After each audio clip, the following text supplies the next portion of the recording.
This is the pedestal grinder. In this class, we use it to sharpen our chisels or to grind down bolts and that sort of thing. We can grind any kind of ferrous metal. A ferrous metal is a type of metal that has iron in it. So we can't grind down any non-ferrous metals like aluminum and brass. So that's one of the things that you need to know about the grinding wheel. If you try to grind aluminum, what's going to happen is it's not going to actually grind. It's going to more melt into all the little pores that we have in the grinding wheel. And when that happens, it kind of coats the grinding wheel and it builds up heat. When you build up enough heat, it can potentially explode.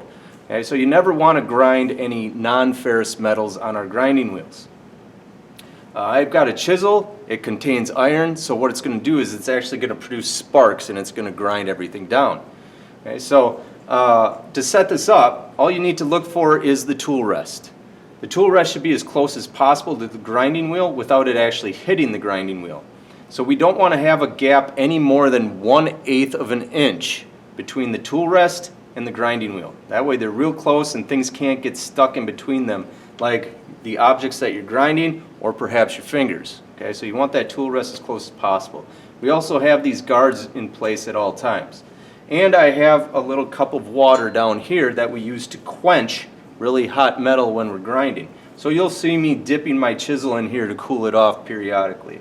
Okay, so if you see me over here grinding a chisel down, it's gonna spark a lot, but that's just the process. The sparks don't actually hurt. Those are just little chunks of the metal coming off. So I can sweep it across my grinding wheel a couple of times, keep quenching it in between before I go and hone my chisel to a nice sharp point. Okay, so that's how we do our chisels. The other option for our screws, what we want to do is hold on to it with a locking pliers. To set this up, what I've done is put on a couple extra nuts here, which I'm going to grab onto with my locking pliers. That way it won't damage the threads on the screw. So now I'm going to use the more coarse wheel. So on this pedestal grinder, this wheel is fine, this wheel is coarse. I've got this tool rest close to the grinding wheel again, no more than 1/8 of an inch, but this one is set perpendicular to the grinding wheel.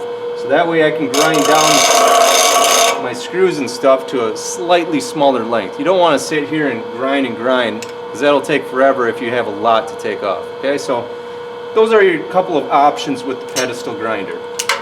Always keep the tool rest no more than 1/8 of an inch from the grinding wheel and never grind any non-ferrous metals.